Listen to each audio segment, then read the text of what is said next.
Alright, in this lesson we'll just keep going with what we did in the previous lesson, using limits to find the exact area under a curve. And so in the previous lesson we talked about if we wanted to find the area between 1 and 4 under the curve, we would find the width of a rectangle, and the width of the rectangle is the right minus left divided by n. So each rectangle would be 3 over n wide. Then we had to represent all the x values, because we need to know the x values to find the y values and the height. So if the region is starting at 1, the next x value would be 1 plus 3 over n. The next x value is 1 plus 2 times 3 over n, because we have 3 over n plus 3 over n.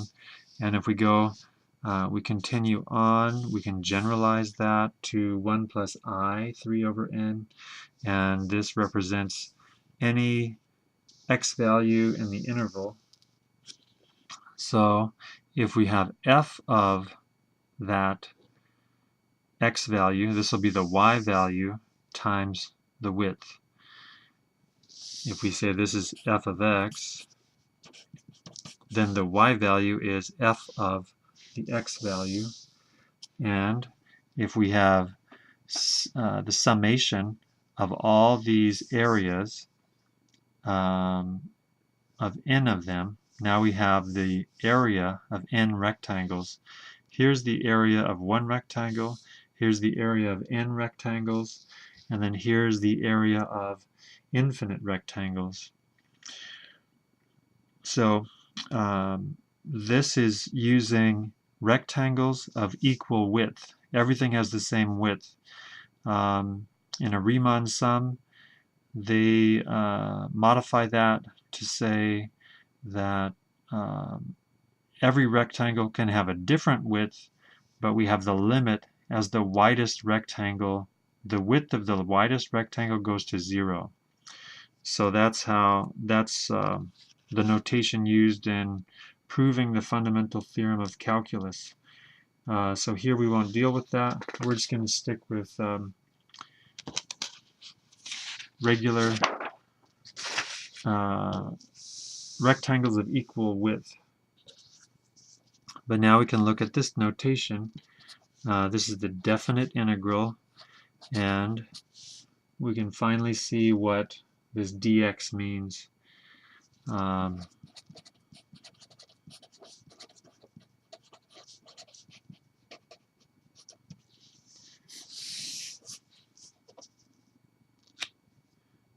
All right.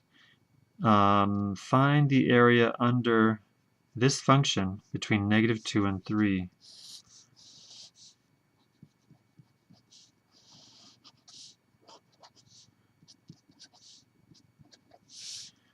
So let's find that area.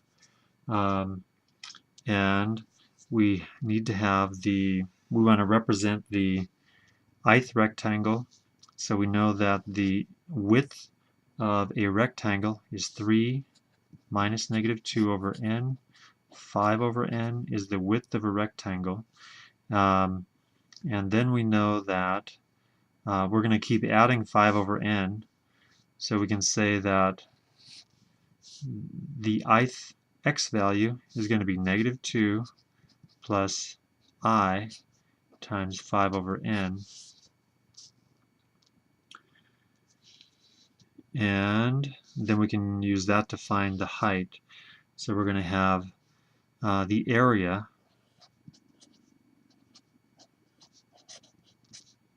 is going to be the limit as n goes to infinity of the summation of I equals 1 to n of all the x values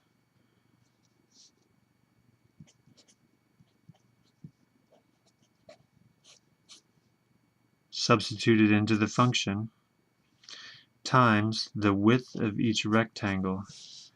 And as n goes to infinity, this goes to 0. So look how this is representing this. We have y value, which is 5. We have 5 over n, which is corresponding to dx. Dx is an infinitely narrow or infinitely small interval on the x-axis. And look what happens here. As n goes to infinity, we have this infinitely small width of the rectangle. And if the rectangles are infinitely narrow, then we can get infinite rectangles into the interval. All right. So this is a simple function. All of this is just going to be 5. The function is always 5.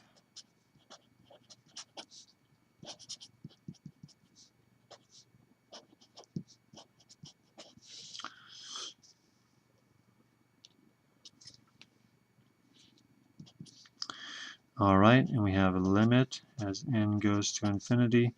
This will be 25 over n, but we're going to have n of these. So this whole thing is going to be n times 25 over n. So that n cancels. The limit as n goes to infinity of 25 is 25. So the area is 25. And since the region is rectangular, we can just see that it's 5 times 5 is 25. Okay, let's do another quick one. So evaluate the integral using a limit. Pause the video and try that.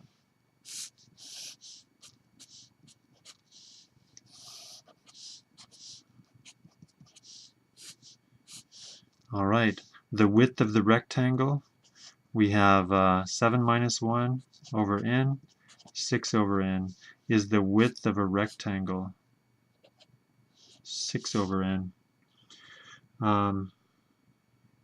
Oops, that should be a 4, and that should be a 4, so that should be a 3. The x values go from 1 to 4, so the interval is 3 divided by n is 3 over n. And then we need to represent the ith x value, so it's going to be 1 plus I times 3 over n is the ith rectangle, and then the integral from 1 to 4 is going to be the limit as n goes to infinity of the summation of I equals 1 to n of f of 1 plus I 3 over n times the width of the rectangle, 3 over n.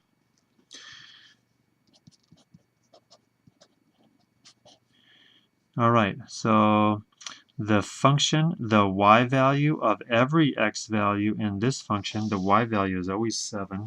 So this is going to be summation I equals 1 to n, 7 times 3.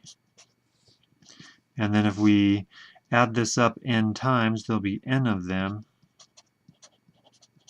So now it's going to be n, 21 over n. Cancel, and the limit as n goes to infinity of 21 is 21. So we get the area of 21.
All right, so if we have, if we want to write a definite integral, we need the function.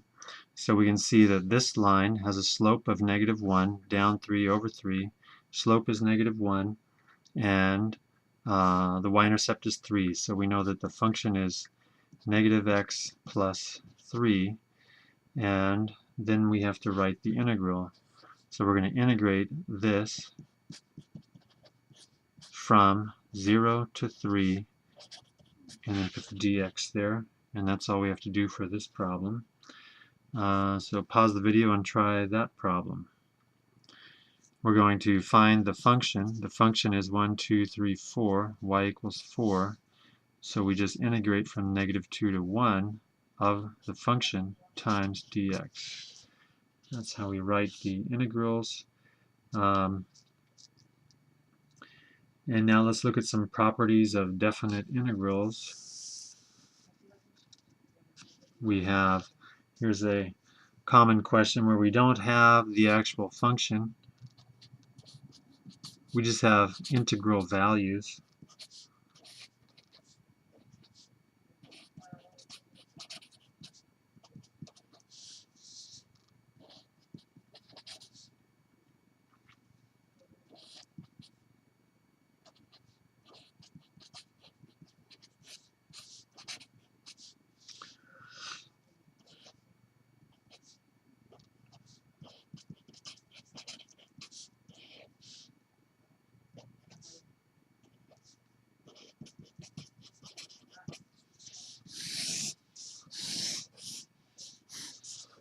All right, so we're given this, and we need to find each of these. So let's think about what's happening from -1 to 3 of f of x plus 2. We know that the integral from -1 to 3 is 7, but we have this plus 2, so we could just write two separate integrals.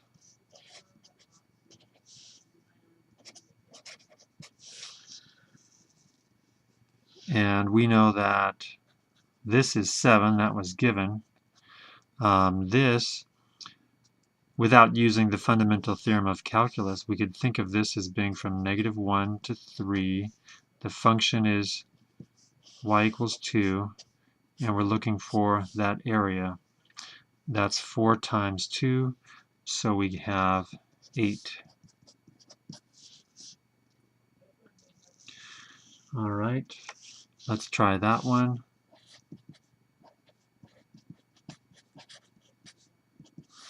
-1 to 5.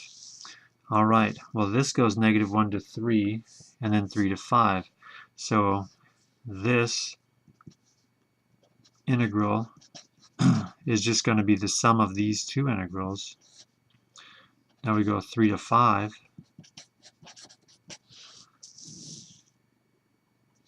So to get from -1 to 5, we'll go -1 to 3 plus 3 to 5. And what's happening graphically is whatever the function looks like, we're going to go from -1 to 3 and then 3 to 5. So f of x, I don't know what the function looks like, but if we want the area from -1 to 5, we can just say, let's look at the area from -1 to 3 and then add it to the area from 3 to 5. We know that this area was given and this area was given to be 3, so now we have 10. Then if we have from 5 to 3,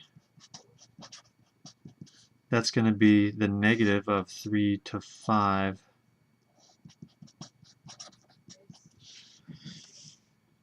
And we know that 3 to 5 is 3, so we just get -3.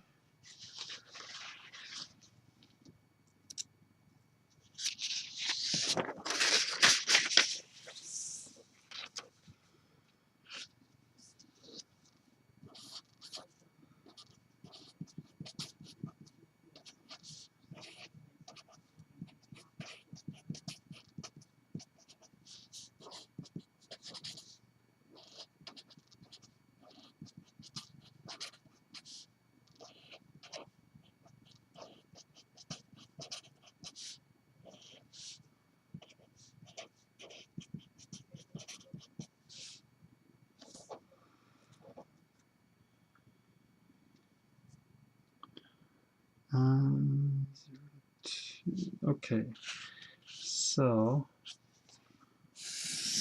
pause the video and try those. If we know these are true, find these, and why don't we just add another one in here? Let's do this. Put a 2 there, and add one more, and we'll go 2 to 4 f of x plus 1. Okay, pause the video and try those.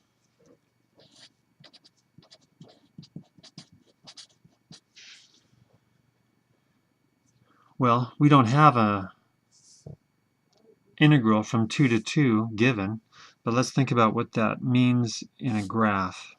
If we have a function and we're going to start at 2 and end at 2, the rectangle has 0 width, so we can see that it would have 0 area because there's no region. Let's go from 0 to 4 of f of x dx, and we can just go from 0 to 2 of f of x dx plus 2 to 4 f of x dx, and we know that that is 3 and that is negative 2. And here we're just looking at the area from 0 to 2 plus the area from 2 to 4 is the area from 0 to 4.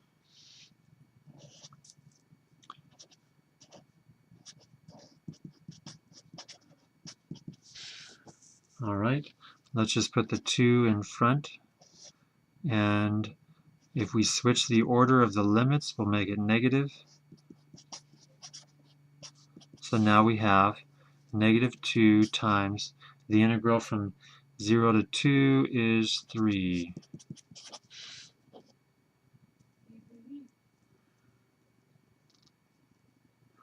Alright, and then the last one, 2 to 4 f of x plus 1.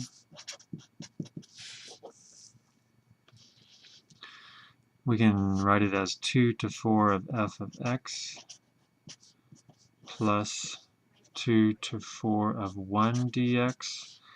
This is given and it's negative 2. This means find the area under the function y equals 1, 2 to 4. So here's the function y equals 1.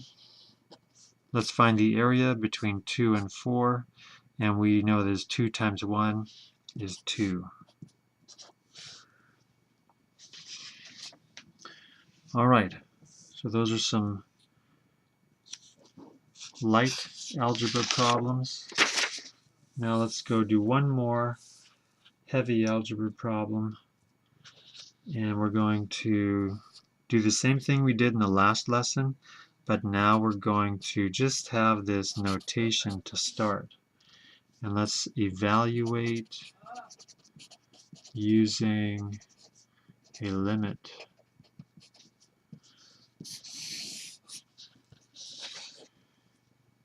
So we need to represent x values of n rectangles. Let's think about the graph. 3x squared is a parabola, and we're only going from 1 to 3. We want that area of that region. One rectangle is going to have a width of 3 minus 1 over n.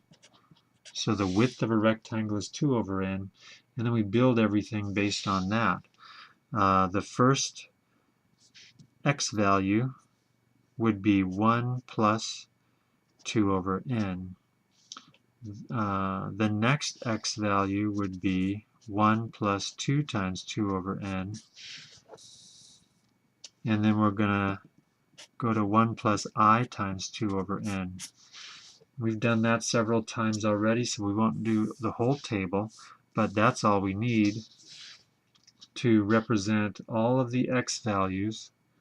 And now we're going to evaluate the integral, the definite integral,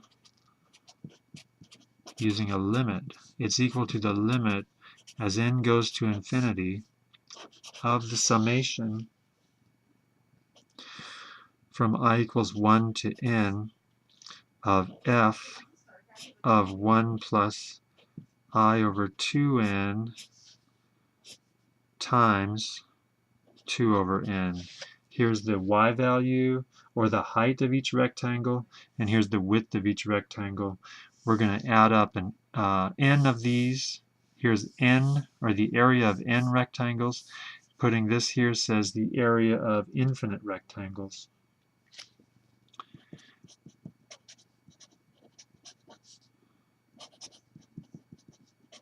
Okay, f of this.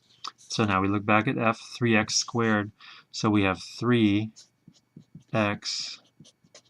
squared. And now we have some algebra.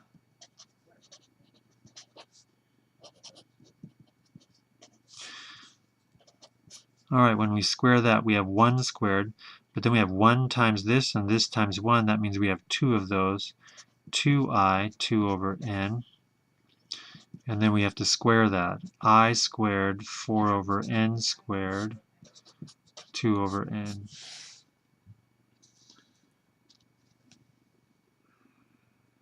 All right.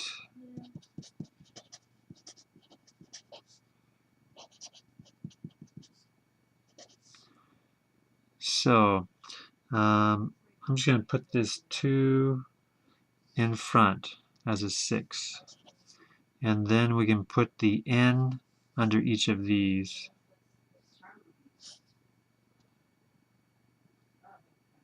So that'll be no, why don't we put 2, and we'll have 6 over n there, and let's just start working on that. And we're going to break it up.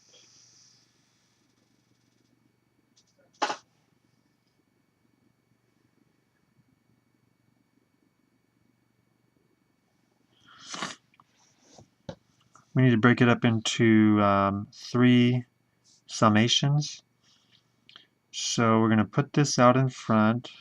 Need some more room. For now, I'll just copy what I have. That's 4i over n plus 4i squared over n squared. All right, so we're just simplifying that. And then let's write it as limit as n goes to infinity, I equals 1 to n.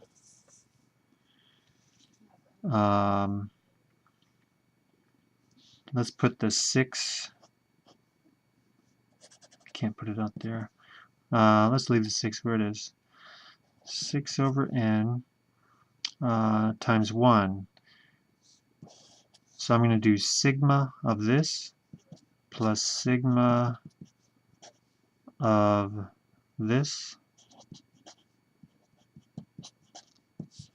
plus sigma of that. Alright, summation of each of these. Now 6 over n, we can take everything out in front that does not have an I.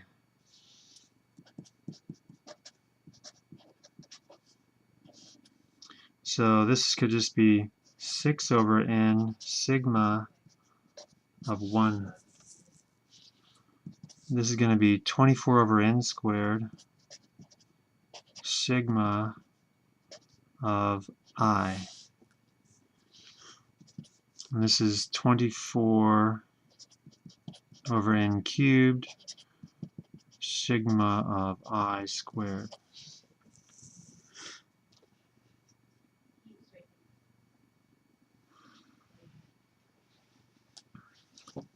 All right.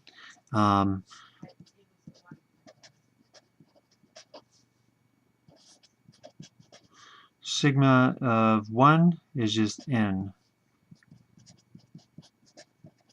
Sigma of I is n times n minus 1 over 2. And then over here we're going to have 24 over n cubed. Sigma I squared is n plus 1, 2n plus 1 over 6.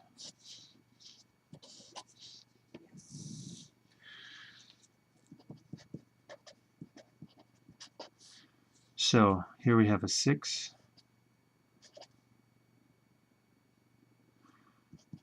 And here we have 24 over 2 is 12. Let's cancel an n. N cancels with that. That's times, not plus. So we're going to go like that. Cancel this, and we have n over n minus 1 over n. Divide, we cancel the n and that, so it's n over n and 1 over n.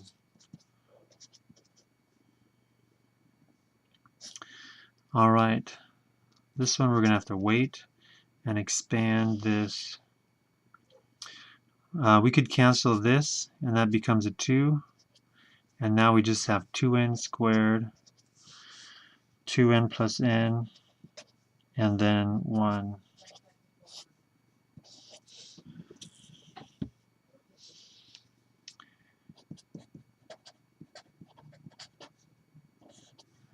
All right, 6 plus, that'll be 12 times 1 minus 1 over n.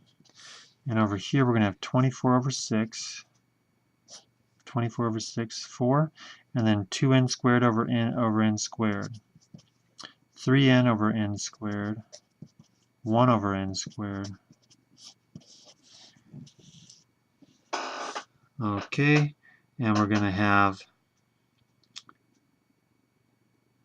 looks like we're going to get the right answer. Let's just do this. As n goes to infinity, that goes to 0, 0, 0, because n is going to infinity. And then we just have to write what's left. 6 plus 12 times 1.